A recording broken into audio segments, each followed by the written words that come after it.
Yes, bonjour tout le monde, bienvenue à ce webinaire au notre quatrième jeudi de la CEC au thème de l'IA et leadership. Nous sommes très heureux de vous accueillir aujourd'hui et on va fonctionner comme d'habitude, c'est-à-dire qu'on enregistre et un enregistrement qui sera dans la chaîne YouTube de la CEC comme pour les autres, donc public. Vous pouvez le regarder comme vous voulez, le faire regarder, l'envoyer à toutes les personnes que vous voulez.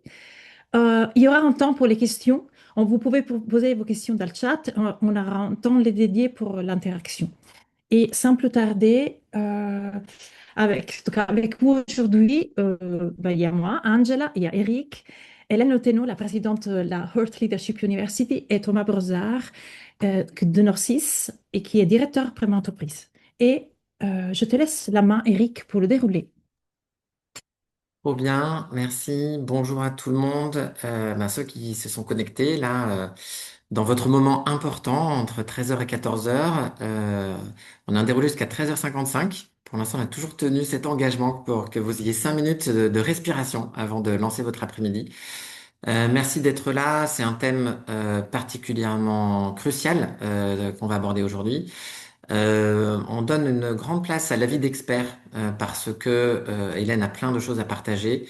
Il y a toute une étude qui est sortie sur ce sujet IA et leadership. Donc on va vraiment avoir la quintessence de cette présentation.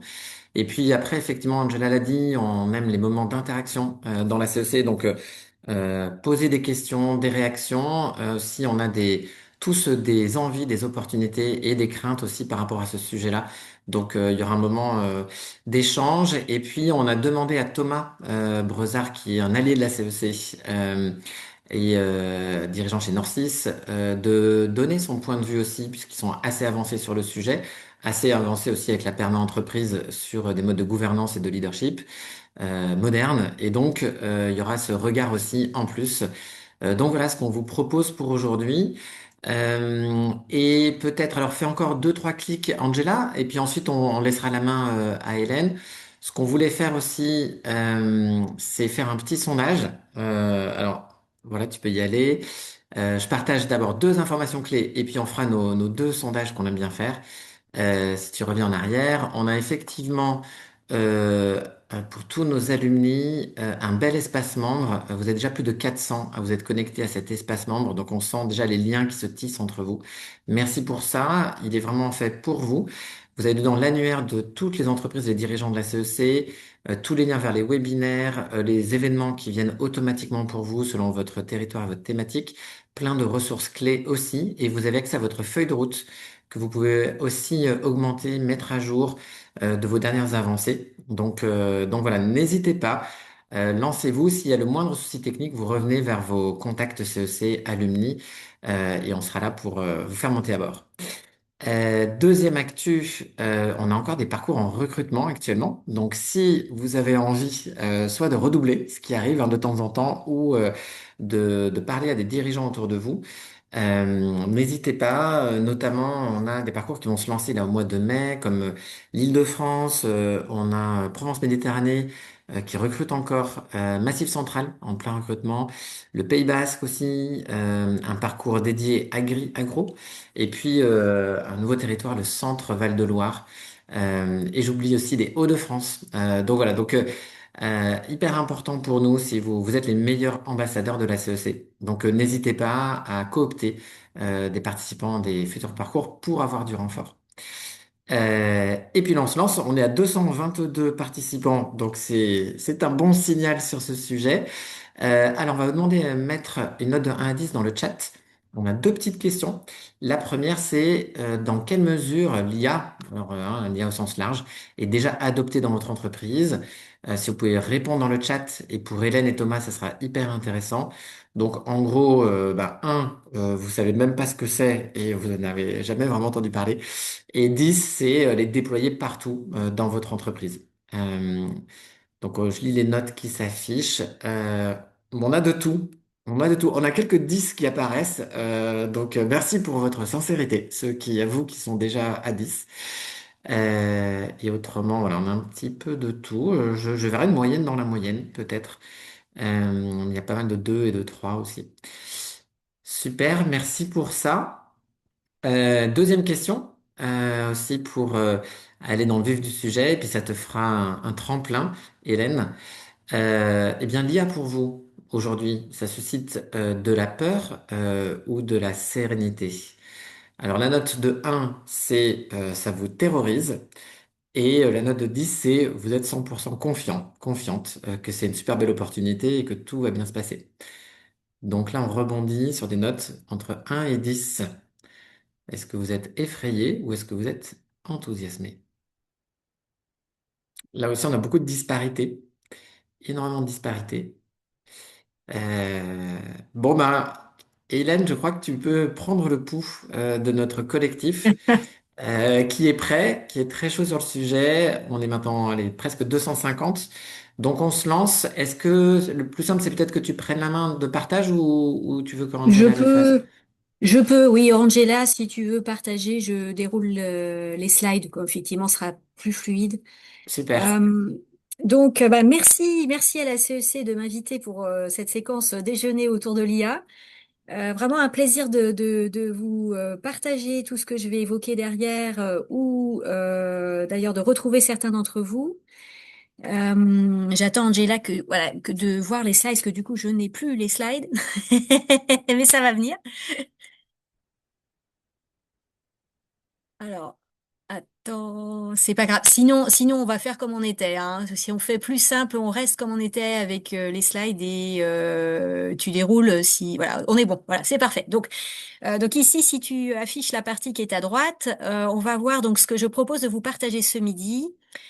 Donc d'éclairer des enjeux très actuels, bien entendu, sur les effets concrets des intelligences artificielles, notamment sur le métier du dirigeant et les fonctions du leader. Et donc, ça sera mon premier point. Ensuite, il y aura un deuxième point qui sera de se projeter dans le futur en 2035 à travers une étude qu'on a menée avec le Centre des jeunes dirigeants et avec Futurible, qui est une belle maison de prospective, sur diriger dans un monde IA en 2035. On va faire de la prospective ensemble, si possible un peu participative, parce que vous allez voter et se questionner sur du coup vos positionnements individuels en tant que dirigeant dans ces futurs probables.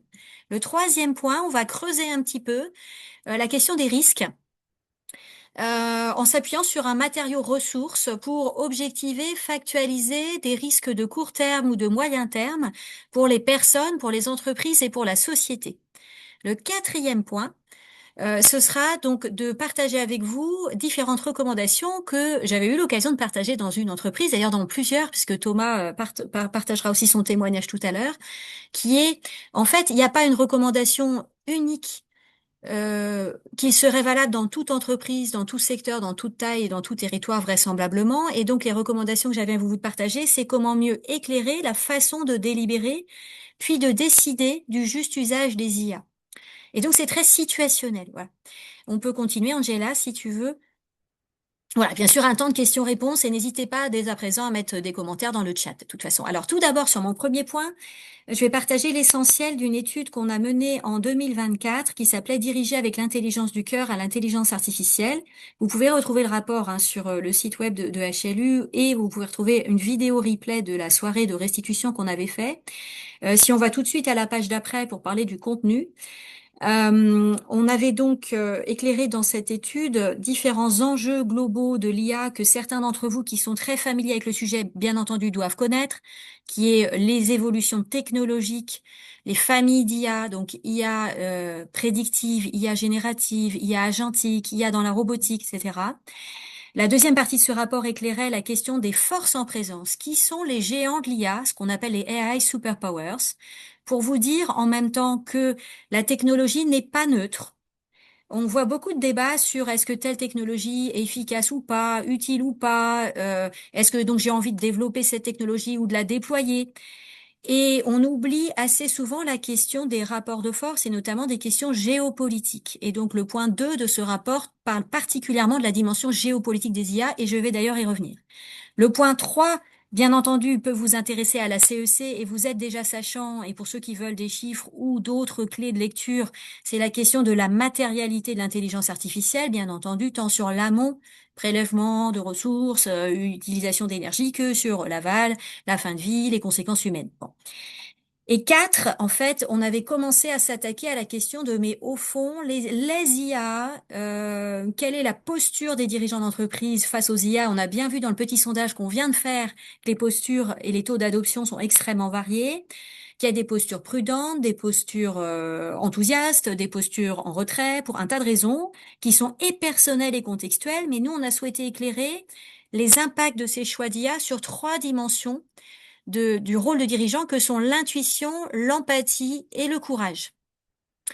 Donc volontairement, je vais faire un pas de côté. Je vais très peu parler dans le quart d'heure qui vient de la question de l'empreinte écologique et énergétique totale des IA, et on va se concentrer d'abord sur des questions qui ont trait aux impacts de l'IA ou aux complémentarités de l'IA avec des dimensions humaines que sont l'intuition, l'empathie et le courage. Alors si on peut regarder justement la page d'après, vous dire que ce qui sortait donc de cette étude, c'était que nous, on s'est concentré sur en quoi ce que chez HLU on appelle intelligence du cœur, qui est une combinaison d'intuition, de courage et d'empathie, allait être percutée, transformée par l'essor des IA, qui soient voulus, proactifs ou subis. Alors, en quelques mots, l'intuition dans la fonction du leadership, c'est évidemment essentiel, mais comme dans la vie de tous les jours d'ailleurs, ça a pour usage au moins trois domaines: orienter la définition d'une stratégie, en ayant bien reniflé le monde qui vient, agir en situation selon ce qui semble juste à un instant T, et percevoir l'ensemble des signaux faibles, auxquels on pourrait d'ailleurs ajouter l'intuition relationnelle, qui est extrêmement précieuse dans le monde du travail. Alors le courage, bon, en général, est présenté plutôt comme un trait de personnalité qu'une compétence de leadership. Et puis, comment dire, il se développe au fil de l'existence en fonction de la confrontation à des situations souvent difficiles.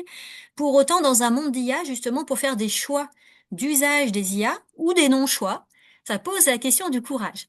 Et puis, face aussi à un certain nombre d'outputs produits par les IA, quand parfois il faut savoir dire non, le courage de dire non devient éventuellement quelque chose d'extrêmement précieux. Et enfin, l'empathie. Donc l'empathie, alors l'empathie, on pourrait passer une heure entière, mais on l'a pas du tout, pour définir les différents types d'empathie, affective, cognitive, mixte, etc. Mais en tout cas, dans la fonction du leader, elle a au moins trois rôles, qui est de savoir écouter puis adapter sa stratégie et sa discussion à l'interlocuteur, gagner en force de persuasion et concevoir des produits utiles au monde et si possible avec une empreinte totale qui ne menace pas les générations futures. Bref, une fois que j'ai posé ces définitions-là, juste pour le mérite de notre échange ce midi, Angela, on peut passer à la suivante parce qu'on a essayé de d'étayer le fait que les IA vont avoir un certain nombre d'effets négatifs sur ces trois dimensions. Et en même temps que dans un monde d'IA, là encore, à la fois ou choisi ou subi, l'intelligence du cœur va avoir toute sa puissance, tout son potentiel dans la prise de décision. Alors, des exemples de ce qui a assez nettement fragilisé l'intuition, le courage et l'empathie. On a travaillé dans l'étude numéro 1 sur des études de cas de grandes entreprises et de petites. Donc, on a notamment travaillé sur deux études de cas, une sur des usages massifs et des investissements massifs dans les IA prédictives, dans les chaînes de valeur, notamment chez Saint-Gobain, avec des effets rebonds qui étaient pour certains prévisibles et d'autres pas. Le premier, ça a été que, en pensant optimiser la supply chain, on la rend extrêmement fragile en cas d'événements extrêmes imprévus. Donc, les investissements d'IA prédictive avaient été faits avant le Covid. Et donc, au moment d'une perturbation majeure des supply chains mondiales, les modèles n'ont pas été évidemment calibrés pour, et donc ne sont pas pertinents. On pourrait dire c'est pas grave. On repasse en mode manuel dans ces cas-là. Sauf que plus personne ne savait passer en mode manuel puisque la connaissance fine de certains enjeux de la supply chain n'était plus là dans les équipes, en gros. Donc, il y avait une perte en capital humain. On pourrait dire Saint-Gobain aurait pu et dû préserver les deux, sauf que dans la vraie vie, d'un point de vue d'optimisation et de rationalisation, ils avaient fait le choix d'automatiser quelque chose qui ne peut pas vraiment l'être et encore moins l'être dans un monde où les ruptures et les événements extrêmes se multiplient. Donc une vigilance accrue sur les zones de pertinence de l'IA prédictive et là encore sur les effets rebonds, qui est qu'est-ce qui se passe quand on doit repasser en mode manuel. Deuxième exemple, Klarna, qui est une fintech qui avait choisi de remplacer une bonne partie de sa force commerciale par des IA conversationnelles. Et qui, quelques mois après, en ayant vu les pertes financières et commerciales que ça a généré, a décidé de repasser en mode humain et donc de réembaucher une partie des gens qu'ils avaient licenciés pour remettre de l'empathie et surtout de la finesse de compréhension dans les échanges avec les clients et les prospects. Alors on pourrait dire, bien entendu, la réalité, ça va être une combinaison des deux. Sauf que là encore, la combinaison des deux n'est pas toujours si évidente que ça à gérer. Alors, à droite, vous avez donc les conclusions de cette première étude qui était, il y a une nécessité de proactivement préserver notre intuition, de faire preuve de courage et de favoriser l'empathie dans le monde qui vient, parce que là où les IA se développent, on a besoin de finalement encore plus préserver, voire là encore, proactivement outiller, renforcer des dimensions proprement humaines. Alors, si on continue, je vais vous amener au deuxième chapitre. Le deuxième chapitre, c'est celui-ci, c'est en 2020, en 2025, on a mené avec Futurible, qui est une très belle structure de prospective, et en partenariat avec le Centre des jeunes dirigeants, cette étude qui s'appelle Diriger dans un monde d'IA en 2035, et le sous-titre, Quels enjeux de l'essor des IA et de ses futurs probables sur les décisions et la posture des dirigeants demain. Là encore, pour les curieux, donc il y a le document entier en ligne et il y a le replay aussi en ligne pour ceux qui voudraient approfondir. Ce à quoi on va jouer ce midi, c'est que je vais vous présenter très rapidement, donc en page suivante, à l'oral, la saveur des 3 scénarios prospectifs les plus probables sur lesquels on a travaillé avec Futurible. Vous dire que ces scénarios, ils ont été nourris de lectures et d'entretiens experts. Angela, si tu peux mettre juste la page qui suit. Je veux bien. Voilà, alors celle-ci, exactement, vous dire que il nous est apparu assez clairement après une bonne vingtaine d'entretiens que les dirigeants français n'avaient pas tous pris, début 2025, la pleine mesure des liens très forts entre l'essor des IA et les conflits mondiaux. Les conflits mondiaux pouvant être des affrontements économiques entre les géants de la tech, c'est l'objet du livre qui est à droite, AI Superpowers, voire même une imbrication complète des conflits économiques avec des conflits militaires, notamment pour l'accès aux ressources critiques. Il se trouve que, sans surprise pour les prospectivistes, début 2026 a été marqué par des conflits armés, des conflits pour l'accès aux ressources, mais surtout des conflits dans lesquels l'IA est devenue à la fois une arme de guerre et une cible. Donc IA pour les pilotages de drones, menaces ou attaques réelles sur les data centers qui hébergent des IA. Donc là encore, à la fois des outils pour la guerre et des cibles. Et que donc, une fois de plus, les IA prises dans leur globalité ne sont pas neutres et que on peut même en France et en Europe difficilement penser des choix d'IA sans se soucier de la question des metteurs sur le marché ou des risques ou des brèches de sécurité qu'on fait courir à son entreprise ou à d'autres partenaires. Pour ce faire, du coup, cette étude Futurible a été très nourrie d'entretiens à dimension géopolitique, géostratégique, et on a construit des scénarios prospectifs, ce qu'on appelle en entonnoir, c'est-à-dire du global, démographie, géopolitique, développement technologique, à l'européen et au national, puis à qu'est-ce qui pourrait se passer pour des PME ou des ETI en France.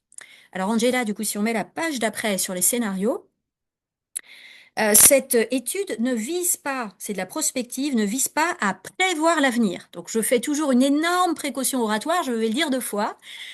Un rapport de prospective ne prévoit pas l'avenir. Ce rapport de prospective a permis de dessiner 3 scénarios qui ont été conçus pour être contrastés et en même temps probables. Voilà.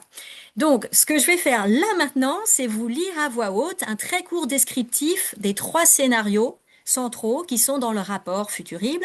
Et voici leur petit nom. Presque le monde d'après, Jules te regarde et Welcome to GAFAMland. Et si vous êtes OK, je vous propose de bien écouter le récit de ces 3 scénarios, puisqu'ensuite, je vais vous demander de voter sur, selon vous, lequel des 3 est le plus probable. Et je dis déjà, je répète ma question pour tout à l'heure, je ne vais pas demander lequel, selon vous, est souhaitable, je vais vraiment vous demander, selon vous, lequel est le plus probable, d'après les signaux faibles, les informations que vous captez autour de vous. Alors, je m'attaque à la lecture des 3 scénarios. Donc des scénarios à 2035. Donc en gros, ce que je raconte décrit ce qui va se passer entre maintenant, 2026 et 2035, ou ce qui pourrait se passer. Scénario 1. Presque le monde d'après. Confronté à un monde de plus en plus fragmenté, à la multiplication des catastrophes climatiques et à sa dépendance croissante aux ressources naturelles étrangères, l'Europe a tiré les leçons de ses fragilités pour amorcer une transition écologique fondée sur la sobriété. La consommation de numérique est limitée et des modèles d'IA souverains sont développés avec des usages ciblés sur la transition, la cohésion sociale et la défense.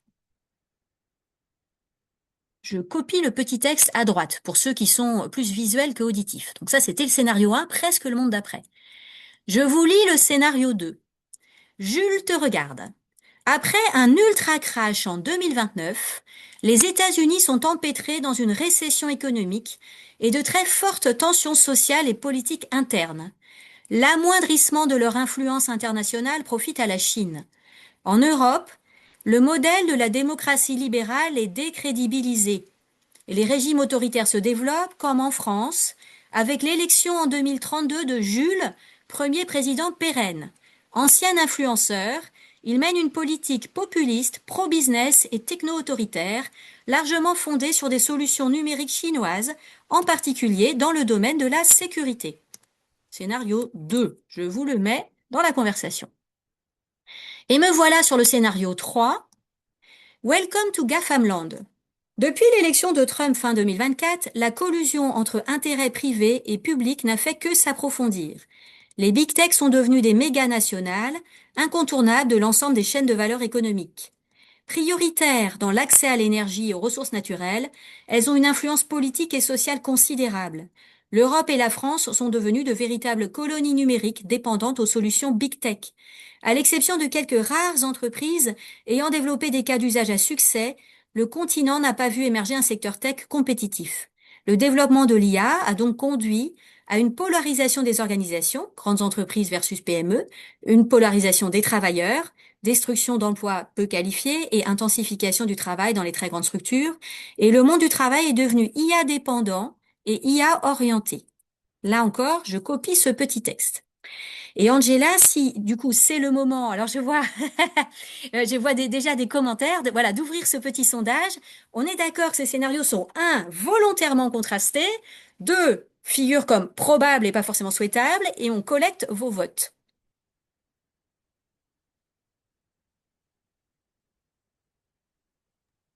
On ne doit pas répondre dans le chat, on doit voter. Si vous pouvez voter dans le sondage ouvert par Angela, c'est encore mieux parce que ça nous permet d'avoir tout de suite un total.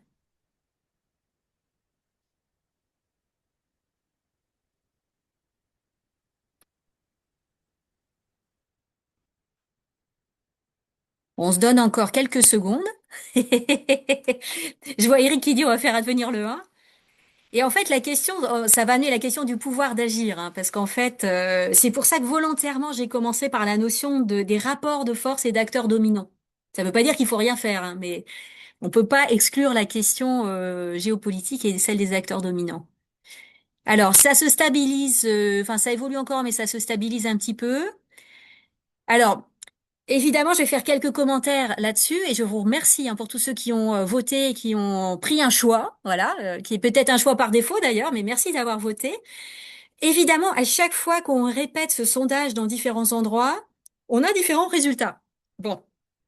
Donc déjà, mon premier commentaire, c'est si vous répétez ça dans un collectif humain, par exemple votre entreprise, vous allez avoir la surprise que les votes ne sont pas forcément alignés avec le vôtre ou avec ce qui vous paraîtrait être un consensus sur le futur probable.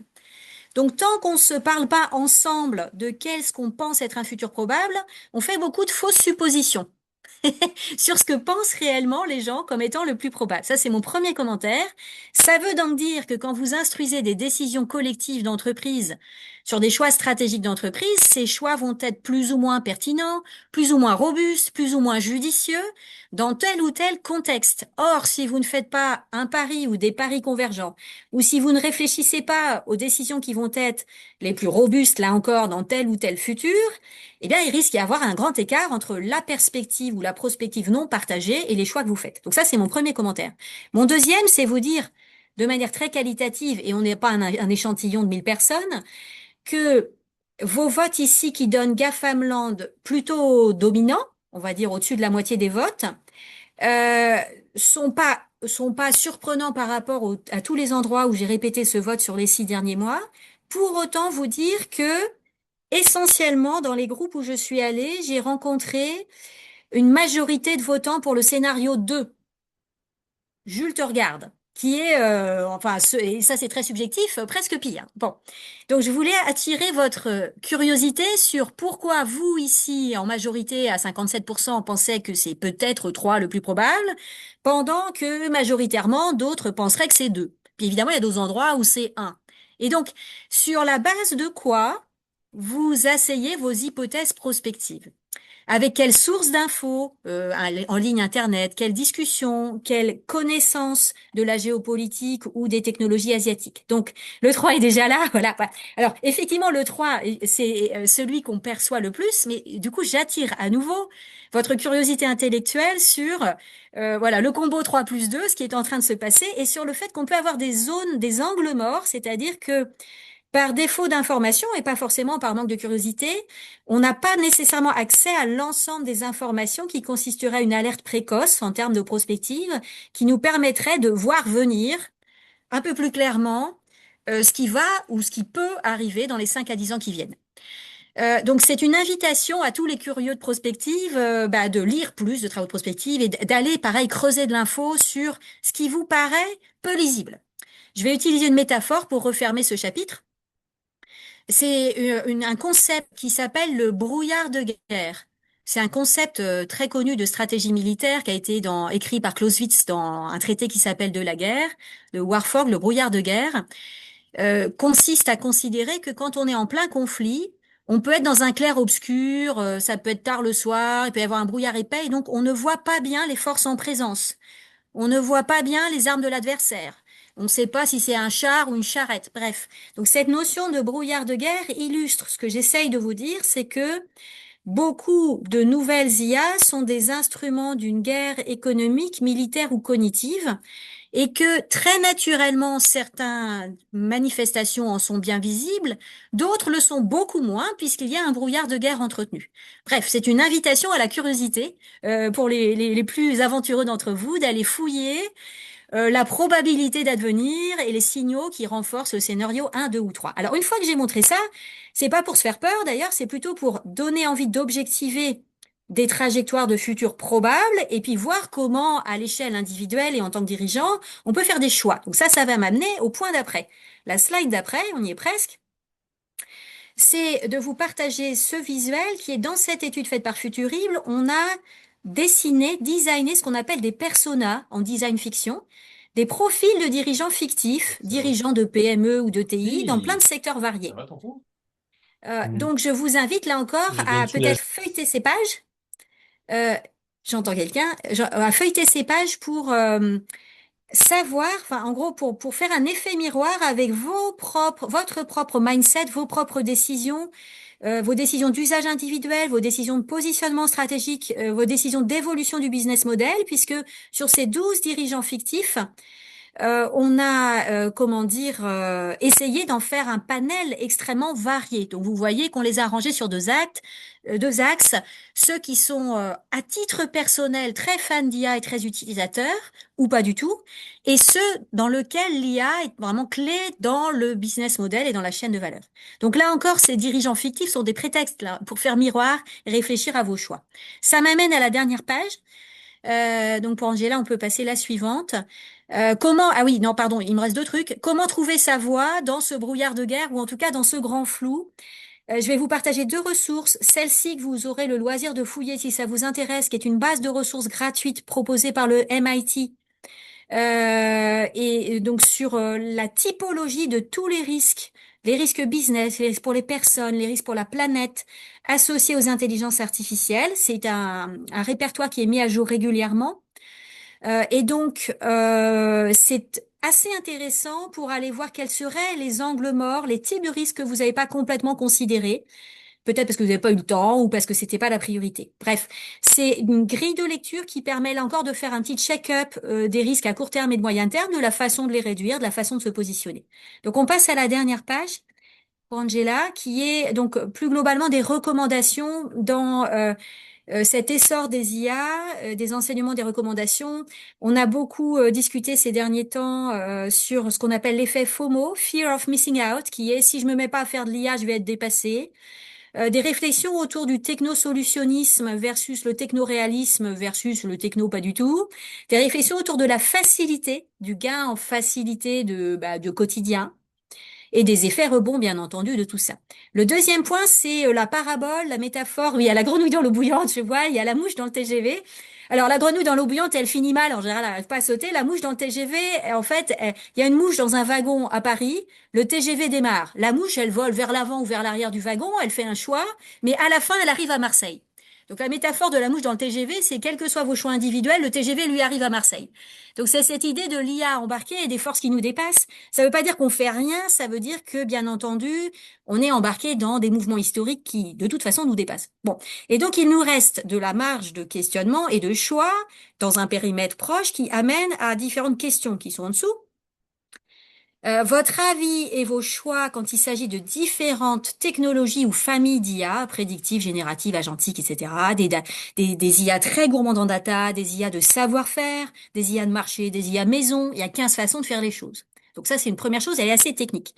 La deuxième, selon moi, elle est cruciale, ce sont quelles IA produites, entraînées par qui, commercialisées par qui, au bénéfice de qui et au service de qui. Donc là, je remets effectivement la référence du bouquin Hyperguerre, comment l'IA révolutionne la guerre, qui selon moi est une entrée en matière excellente pour s'ouvrir les yeux sur l'IA n'est pas neutre. Troisième point, les effets rebonds, les externalités, qui est un travail qu'on avait fait avec Norcis et Thomas, peut-être tu en parleras un petit peu tout à l'heure. Anticiper le fait de toujours savoir repasser en mode manuel. Exemple le plus simple, un bon blackout électrique. Qu'est-ce que vous faites? Vous allez repasser en mode manuel. D'ailleurs, pas que sur les sujets d'IA. Donc, de pas oublier ces scénarios-là qui est, pour cette raison ou d'autres, il va bien falloir savoir repasser en mode manuel et préserver cette capacité. Et enfin, plutôt une ouverture à la réflexion, presque un peu philosophique, qui est qu'est-ce qu'on a envie de préserver pour le monde qui vient? Quand on dit préserver notre humanité, est-ce que c'est préserver notre maison commune, habitable, avec des écosystèmes en bonne santé, et ou préserver aussi et en même temps nos libertés individuelles, notre sensibilité humaine et notre responsabilité sur Terre. Voilà. Est-ce qu'on délègue, est-ce qu'on externalise sa conscience à des IA et jusqu'où? Sa conscience et sa responsabilité. Ben voilà, je crois que j'ai tout dit, en tout cas ce que je voulais vous partager ce midi. Merci d'avoir joué le jeu voilà, sur les scénarios. Et je passe la main avec grand plaisir à Thomas. On va prendre, si tu veux, Hélène, Oui, oui, un petit tour de résonance oui. et de réaction. Et Mm, puis ensuite, on aura Thomas. Tu as beaucoup d'applaudissements. C'est vrai que en 18 minutes, tu as fait passer énormément de messages. J'invite, si vous l'avez pas, j'essaie de le mettre là à l'écran, mais le rapport, essayez de mm, le dirigé dans un monde d'IA en mm, 2035, bah, il est librement accessible hein, puisque HLU mm, est d'intérêt général. Donc merci beaucoup aussi à HLU tout ce travail que vous avez fait. mm. Et donc peut-être un moment, soit des questions, soit des résonances, des réactions. On se donne 5 minutes et puis ensuite on aura l'œil de Thomas qui va faire aussi des rebonds par rapport à ce que tu as présenté. Mais encore merci beaucoup Hélène. Je pense que ça nous secoue, mais ça fait augmenter notre hauteur de vue sur le sujet. Donc Super. allez-y, vous pouvez lever la main, vous poser des questions dans le chat ou simplement n'hésitez pas à prendre la parole pour donner vos résonances. Oui, Hélène, dans ce que tu as présenté, moi, il y a une chose que je vois à côté de ça, c'est le développement de l'armée de robots de Mm, Tesla et oui. d'autres. Mm, Moi, ça me fait tellement penser à l'armée des clones dans la guerre des étoiles. mm, Et je me dis, enfin, je vois l'action Tesla qui s'envole alors que les bagnoles vont plus. Donc, c'est mm, vraiment sur ces robots qui cartonnent. Et mm. donc, qu'est-ce que tu vois toi, par rapport à ces humanoïdes qui ont l'air Hmm, d'exploser? Oui, alors en fait c'est pour ça que je parlais d'angle mort de sources d'infos. Je fais beaucoup de veille et de prospective sur le développement de la robotique chinoise. Donc Unitree a fait défiler un de ses robots humanoïdes sur les Champs-Élysées lors d'une parade du Nouvel An chinois cette année. C'est pas un hasard. Et au-delà des robots humanoïdes, il y a les robots chiens qui, pour certains, sont armés avec des fusils sur le dos et qui sont vendus pour les conflits armés au Cambodge. Enfin, donc, quand on regarde les moyens, les investissements capitalistiques des gros, hein, comme Tesla et des Chinois, j'insiste, sur la robotique humanoïde et on va dire militaire, on a en droit de se faire quelques cheveux, effectivement. On voit aussi des industries allemandes de l'automobile qui reconvertissent leurs sites de production automobile moribonds en usines d'armement. Donc il y a quand même des choses qui sont plus des signaux faibles. Enfin, celui-là, hein, c'est un article de Courrier International que vous pouvez trouver. Donc il y a vraiment des faits sourcés qui disent déjà que de toute façon, il va y avoir une forte augmentation de la capacité en production en robotique, que ce soit de la robotique industrielle classique ou de la robotique à visée militaire. Que les volumes dont on parle sont importants, que il va donc y avoir des débouchés sur des terrains de conflit et la question c'est lesquels. Euh, le droit international des conflits est très en retard et incapable de réguler l'usage de ces nouveaux moyens de guerre. Comme souvent, le droit est en retard, hein. Bon. Je ne sais pas où est la pédale frein.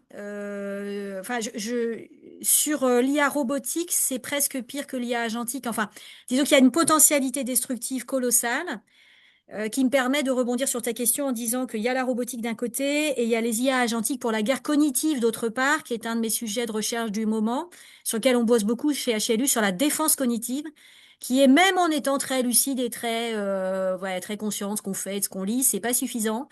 Il y a une force de frappe aujourd'hui en guerre cognitive inégalée, extrêmement intense et brutale de plein d'acteurs. Donc la combinaison des deux, pour conclure, robotique plus IA agentique, moi, me fait quelques cheveux. Et donc la seule chose que j'espère, c'est qu'on ait une pénurie énergétique suffisamment intense et rapide pour que tout ça manque d'électricité. Sauf que bien entendu, les Chinois depuis longtemps parient sur un lien très fort entre les énergies renouvelables, l'IA et la robotique, pour ne pas être en pénurie énergétique. Bon. Alors si, ouais, je vois la réponse de Laurence, enfin la question de Laurence, justement si, c'est-à-dire que les trois scénarios intègrent la question des énergies qui sont cruciales pour faire fonctionner tout ça. Et au-delà de la question de la quantité, c'est la question de l'accès, c'est-à-dire de la part du gâteau. Qui sont les acteurs dominants qui auront quelle part du gâteau des ressources critiques? Voilà. Bon, je ne sais pas du tout, Nicolas, si j'ai répondu un peu sur la question de la robotique, mais c'est un sujet de veille intense de beaucoup de gens en ce moment, oui. Merci Ça, ça, beaucoup. ça donne envie de mettre Jean Covici et le Shift aussi sur le scénario énergétique associé à ça. Mm. On le sait, on va être frustré, hein. C'est toujours court les jeudis de CEC et sur Mm. ce thème-là, on va être particulièrement frustré. Mais il y aura sans doute un droit de suite. Ce que je propose, c'est qu'on bascule sur le moment avec Thomas. Notez vos questions dans le chat, on en aura d'autres, une autre petite séquence de questions-réponses juste après. Donc Thomas, toi, depuis ton point de vue, donc chez Norcis, Mm. aussi fervent partisan de la perma-entreprise et puis une personnalité du monde de la transition, qu'est-ce que tu as envie de nous dire? C'est quoi le regard que tu apportes sur ces scénarios? Et puis toi, qu'est-ce que tu mets en œuvre chez Norcis? Merci Eric, salut tout le monde. Déjà, j'ai appris une expression que j'aime bien, Hélène. Ça me fait des cheveux. Moi, je connaissais ça me fait des cheveux blancs, mais tu devines pourquoi je dis ça me fait des cheveux. J'aime bien ça. Donc, puisse ton expression se confirmer. Ce moment plus sérieusement, ce moment de vertige. Et puis, j'ai vu des très bonnes vannes dans le chat, donc je voulais tenter d'en faire une pour commencer. Sur ce moment vertigineux qu'on traverse, il y a aussi beaucoup d'anarchie. Alors d'anarchie globale, mais aussi d'anarchie à l'échelle des organisations. Moi, je suis là pour ramener le sujet à nos échelles respectives, donc je vais m'efforcer de faire ça. Je me suis amusé à faire un petit truc en t'écoutant, Hélène. On est 280. Il y a près de 40 note-takers dans cette réunion. 40. Donc, en simultané, il y a 40 agents qui nous écoutent, qui retranscrivent, qui vont restituer la même chose aux personnes qui les ont positionnées là, alors qu'on aurait peut-être pu en mettre un seul. Alors, on a sur les... décidé, Thomas, juste pour que tu saches, on s'est posé la question, est-ce que les IA sont admises là? Et pour l'exercice, on a accepté tout le monde. Donc, c'est pour ça qu'il y en a, il y en a Non, autant aussi, hein, mais c'est intéressant, ouais. c'est pas écrit, mais c'est intéressant parce que ça montre l'anarchie que ça représente. C'est 40 unités qui vont faire le même job pour le restituer à des personnes qui auraient reçu de toute façon sans doute un compte rendu par ailleurs et qui ne vont jamais capter l'intensité, l'émotion d'un propos qui va faire que vous allez le retenir, que vous allez garder quelque chose en vous, etc. Donc, ça montre bien à quel point ce moment, il est difficile à appréhender pour nous individuellement en tant que leader, quel qu'on soit, et puis pour nos organisations.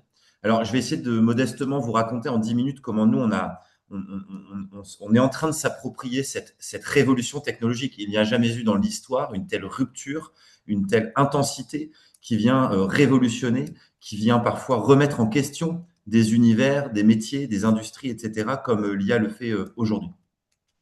Je vais vous dire un tout petit mot sur Norcis pour que vous puissiez voir un peu d'où je me situe et d'où on se parle. Donc, Norcis, c'est un groupe indépendant qui est né en 94, que mon père a fondé dans les Hauts-de-France. Aujourd'hui, Norcis, c'est près de 700 salariés, plus ou moins, qui œuvrent pour concevoir et accompagner des grands donneurs d'ordre dans la conception de services numériques. Un exemple, ce sont par exemple des services numériques pour l'assurance maladie, pour que les professionnels de santé puissent permettre à notre système de soins d'avoir la reconnaissance mondiale qu'il a aujourd'hui, ou pour des acteurs du retail sur des systèmes d'information logistique. Ça peut prendre plein de formes différentes. Il fut un temps, on appelait ça des SS2I. Norcis, c'est un archipel de PME qui fonctionne du coup avec une certaine indépendance de ses agences, mais un socle commun très fort que je vais évoquer tout de suite après.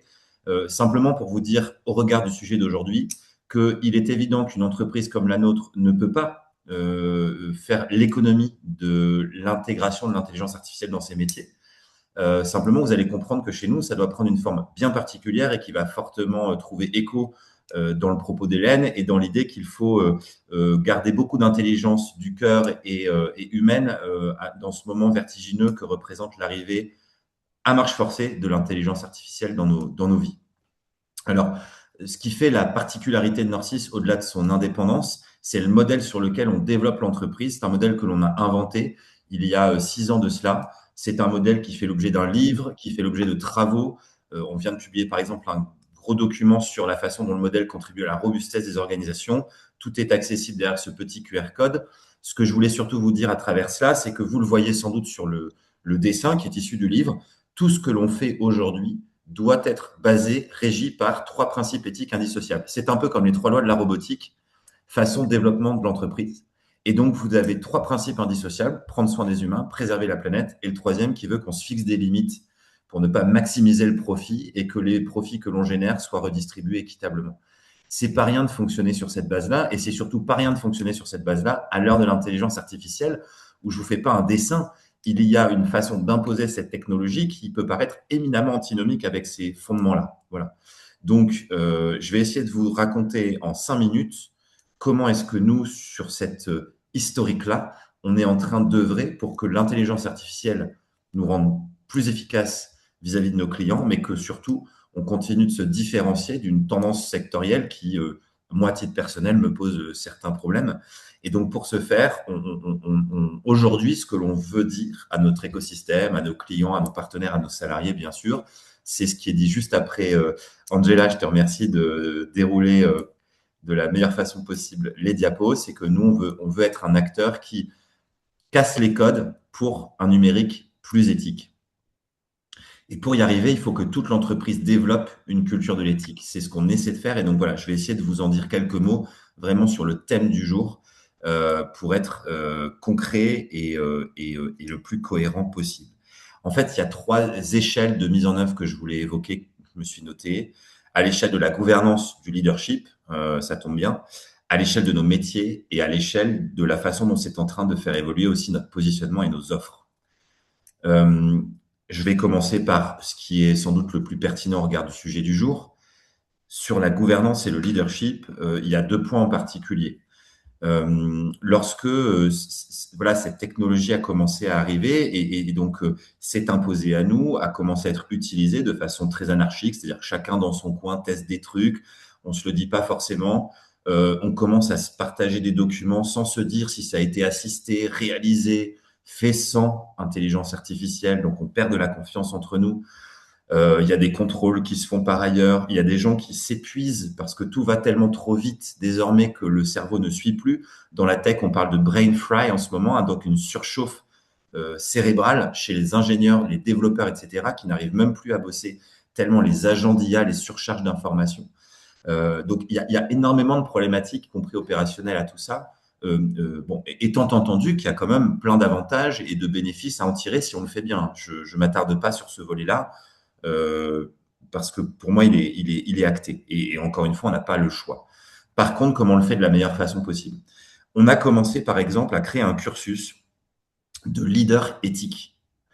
Donc, qui veut que dans chacune de nos PME, de nos agences, hein, elles sont toutes dans la même entité juridique, il y a une seule entité juridique, mais de toutes nos agences, nous ayons des personnes qui aient été formées à notre culture de l'éthique, à nos fondements éthiques et qui aient réfléchi ensemble à la façon dont ils doivent venir s'interfacer avec des moments importants de la vie de l'entreprise, qui peuvent être des moments de démocratie d'entreprise, qui peuvent être des moments de choix d'orientation stratégique, d'évolution de nos métiers, de développement de nos offres, etc. Une culture de l'éthique chez les leaders de l'entreprise. Déjà, pour garantir qu'à tous les niveaux au maximum, les décisions qui sont prises correspondent à l'idéal Ouais, qu'on se fait, salut. qui est ce modèle PERMA. Ensuite, ça a été aussi de commencer à réfléchir à la façon dont l'IA peut-être vient influencer les positions, parfois les décisions qui sont prises. Et là, je vais peut-être pas tant parler de Norcis que de vous parler d'un podcast que j'ai écouté récemment sur la place que l'IA peut prendre, par exemple, dans des comités de direction, qui était hyper intéressant, qui évoquait deux choses, peut-être en particulier. Une qui est que dans des moments de tension où l'émotion, l'intelligence du cœur peut être aussi parfois une faiblesse parce qu'elle fait prendre des décisions qui peuvent manquer de rationalité. L'IA, elle, n'a pas ces capacités-là et donc peut faire parfois preuve d'une certaine froideur, d'une certaine distance et donc proposer des clés de lecture parfaitement analytiques qui peuvent avoir une vertu dans des contextes où les individus, eux, perdent peut-être un peu de leur rationalité, aussi parce qu'il peut y avoir des tensions entre des personnes, etc. Donc, vous voyez que dans certains cas de figure, en matière de leadership, de gouvernance, l'IA peut aussi avoir une vertu si on l'interroge sur une question stratégique pour dire au même titre que d'autres donneraient leur avis, que pense l'IA sur ce sujet-là, qui pourrait peut-être venir alimenter un débat contradictoire en vue de prendre la meilleure décision possible. Et l'éthique, c'est pas une science exacte, c'est pas un dogme, ce n'est pas la morale. L'éthique, c'est une décision équilibrée dans un contexte donné. Et chez nous, l'éthique, elle est en plus régie par des principes fondamentaux qui sont ceux du modèle que je vous ai exposé. Donc, vous voyez, c'est un premier exemple. Ensuite, peut-être plus en lien avec des univers métiers, avec l'évolution des offres. La question qui est posée, Angela, tu peux avancer, même si la slide révolutionnera pas grand-chose, mais la question qui nous est imposée désormais et à laquelle moi j'essaie de répondre à travers la façon dont on développe le projet d'entreprise, sa stratégie, y compris en tant que société à mission. Muriel, merci, tu ne fais pas que d'excellentes blagues. C'est que est-ce qu'un numérique éthique est encore possible aujourd'hui à l'heure où nous sommes dans une dépendance absolue à des acteurs hégémoniques qui ne nous demandent pas notre avis et qui conçoivent des systèmes et des services numériques dont on sait pertinemment qu'ils ont plein de biais. Comment on fait pour être un acteur qui contribue à un numérique plus éthique dans cette phase vertigineuse où l'éthique n'est visiblement plus la priorité? Elle ne l'était peut-être déjà pas avant, mais elle l'est encore moins aujourd'hui, c'est à peu près clair. Et j'évoque même pas les cas qui s'imposent aussi à nous en ce moment, en matière de souveraineté par exemple, qui font que c'est d'autant plus vertigineux. Alors, pour essayer d'y répondre à notre échelle, je vous donne un exemple sur nos compétences et nos métiers. On est en train de faire deux choses en particulier. Une première qui est de dire, au-delà des aspects techniques, de savoir faire un bon prompt, de savoir quel outil utiliser, on a décidé que le premier socle commun impératif que devaient avoir toutes nos équipes, c'est un ensemble de capacités cognitives pour faire preuve d'esprit critique face à l'intelligence artificielle. Donc, tous les salariés ont suivi un cours interne, un COOC, Corporate Online Course, sur l'esprit critique face à l'IA. Être en vigilance sur les risques de dépendance cognitive, d'une certaine forme de perte de capacité. Et là, ça reprend ce qui était dit tout à l'heure, hein, ne perdons pas notre capacité à faire, sinon on devient captif d'une solution qui nous met complètement à risque, pour que tous les salariés aient bien conscience de ça et que quand ils utilisent l'IA, ils le fassent parce que c'est la meilleure option. Et la meilleure option, ça ne peut pas dire à chaque fois. Et jusqu'à preuve du contraire, il y a 3 ans encore, on faisait plein de choses très bien sans jamais utiliser l'IA générative dans nos vies. Voilà. Pour autant, il y a des cas dans lesquels utiliser l'IA peut avoir beaucoup de vertus, notamment parce que si sur des choses très chronophages et qui ne nous passionnent pas particulièrement, on gagne du temps, ce temps-là, peut-être qu'on peut le remettre dans des moments de partage, d'échanges entre humains qui ne sont pas que des échanges hyper opérationnels, créer de la valeur ajoutée dans des projets qui n'étaient pas forcément attendus au départ, etc. C'est ce cadre-là qu'on veut réussir à créer. Donc, socle 1, l'esprit critique face à l'IA. Ensuite, des compétences techniques. Et puis, la création d'un système, d'une IA interne chez Norcis, qui est basé sur un modèle de langage sobre, qui est de Mistral, mais qui est un petit modèle, qu'on est en train d'alimenter avec des cas d'usage spécifiques par métier, et donc pas tous les cas d'usage, quelques cas d'usage par métier, avec lesquels on compose via de la documentation que l'on alimente. Et le fait d'avoir à la fois des personnes qui progressivement déterminent les meilleurs cas d'usage et utilisent un système qui est sobre, qui est éteint la nuit. Tiens, un autre exemple tout bête, mais une IA qui est éteinte la nuit, c'est évident, non? Bon, bah, pourquoi personne ne le fait? Qui répond à des besoins spécifiques et qui n'est pas efficace dans plein d'autres cas, qui fait qu'on n'est pas systématiquement tenté de l'utiliser. Voilà comment, sur nos métiers, par exemple, on est en train de faire en sorte de créer un pont entre cette révolution qui s'impose à nous et une volonté de préserver ce qui fait la richesse de notre vie collective d'entreprise, préserver une capacité à faire preuve de l'intelligence du cœur à l'heure de l'intelligence artificielle. Voilà, je vais reprendre le titre du rapport Hélène, et d'être un bon leader. C'est-à-dire un leader qui est capable à la fois de composer avec des outils modernes et qui font gagner une certaine efficacité, mais de garder les fondements de ce qui fait la beauté et parfois la complexité de nos relations humaines. Je prendrai un dernier point qui va être sur la façon dont c'est en train aussi de percuter nos métiers, parce que qu'on le veuille ou non, aujourd'hui, il y a des acteurs, par exemple, sur le marché des services numériques qui se mettent à proposer des prestations plus qu'assistées par IA, réalisées par IA, avec des prix qui ne sont pas comparables à des prestations comme on le fait historiquement, qui est un temps humain que l'on mobilise. Et donc, on est obligé de trouver des solutions face à ça. Et donc, ce qu'on est en train de faire, je vous donne 2 exemples concrets, c'est que on a par exemple conçu un dispositif qu'on a appelé ROX avec 3 O, qui permet par exemple à des collectivités de développer des assistants pour les administrés des territoires en garantissant qu'il n'y aura pas de biais cognitifs qui, par exemple, pourraient créer des discriminations pour des populations sous-représentées parce qu'elles ne sont pas considérées par les algos. Donc, c'est une association d'une brique technique et d'une brique humaine avec un processus pour créer des assistants qui répondront à tous les besoins et à toutes les typologies d'habitants d'un territoire. Voilà une façon d'accepter qu'il y a cette technologie qui est venue dans nos vies et qui a des avantages, mais de faire en sorte que par l'éthique et par un souci permanent de cette dimension-là, on ne fasse surtout pas n'importe quoi. Alors, je ne suis pas encore capable de vous dire si on gagnera la partie en faisant ça. Ce que je peux vous assurer par contre, c'est que sur les 3-5 dernières années, Norcis reste une entreprise qui vit bien, qui absorbe certains chocs, qui résiste parfois même mieux que son marché. Donc, je pense qu'on ne se trompe pas complètement. Et je termine en disant un dernier truc, parce que je pense que sinon je vais être trop long. C'est que, et Angela, tu peux passer à la dernière slide, il faut qu'on s'autorise à oser étonner ce qui paraît inéluctable.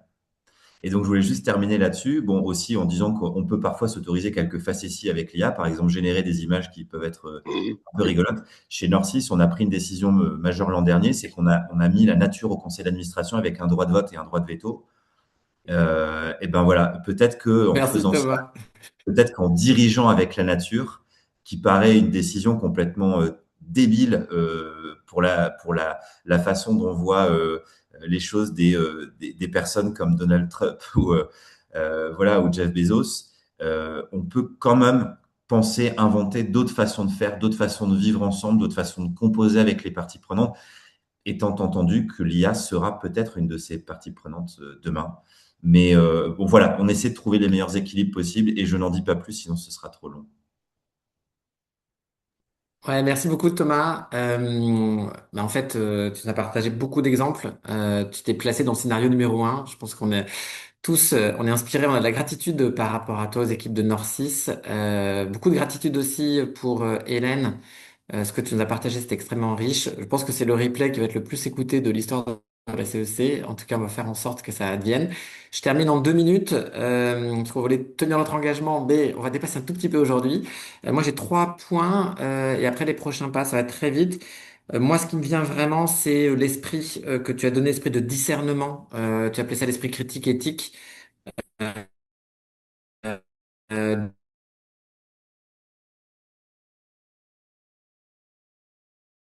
donc, ce webinaire, c'était un esprit de coopération qu'on a eu. Et ça, coopérer, ça se passe entre êtres humains. En tout cas, nous, la CEC, on veut vraiment agir sur la coopération. Et donc, c'est sans doute une réponse aussi pour aller dans le scénario 1. Et tu as parlé de Brain Fry. Moi, Brain Fry, je propose le Open Heart. Ce sera notre réponse pour essayer d'avancer ensemble. Et sur les prochains pas, on fait très rapide. Avec Angela, on a l'habitude. Donc, ça va être en 40 secondes. Les prochains jeudis de la CEC, si tu mets le programme, je vais très rapidement à notre assemblée générale, donc pour tous les alumni adhérents le 4 juin. On a, si elle existe encore, un webinaire sur l'économie de la fonctionnalité avec Sylvain Wasserman, le président de l'ADEME, le 18 juin. On va révéler le top 12 d'histoire de renversement de modèles d'affaires autour de l'économie de la fonctionnalité. Et aussi, je vous invite à réserver le 16 juillet pour une masterclass de Clara Deletraz sur l'art de la dépolarisation. C'est quelque chose de vraiment très puissant et dont on a besoin en France, un peu partout. Donc voilà, réservez bien votre 16 juillet. Et puis, on revient sur le dernier message. N'hésitez pas, encore une fois, pour nous aider au recrutement sur les parcours, pour faire grandir et avoir du renfort dans les nouveaux parcours CEC. Voyez encore ces territoires et ces thématiques sur lesquelles on recrute. On a besoin de renfort pour faire advenir le scénario 1 et rendre la CEC dans l'écosystème irrésistible vers une bascule qu'on appelle de nos voeux. Et encore une fois, merci d'avoir été là. Vous aurez 2 minutes pour votre petit café. Merci à tout le monde et mettez-nous dans le chat avec quoi vous repartez. Avec quoi vous repartez de tout ce qu'on a vu là en 1 heure. C'était très très très intense. Ça va sans doute macérer dans les 3 jours qui viennent. De la lecture, on vous enverra toutes les références. Merci beaucoup. Les livres, les rapports. Thomas nous partagera peut-être son super outil de discernement sur l'IA. De l'enthousiasme, de l'inspiration. Faisons corps ensemble et encore une fois, merci à nos intervenants. Et on dit au revoir aux IA, aux 40 IA aussi. Vous pouvez vous déconnecter, les IA. Et au revoir tout le monde et bon après-midi. Merci Angela aussi pour l'organisation. Merci à tout le monde. Merci tout le monde, au revoir.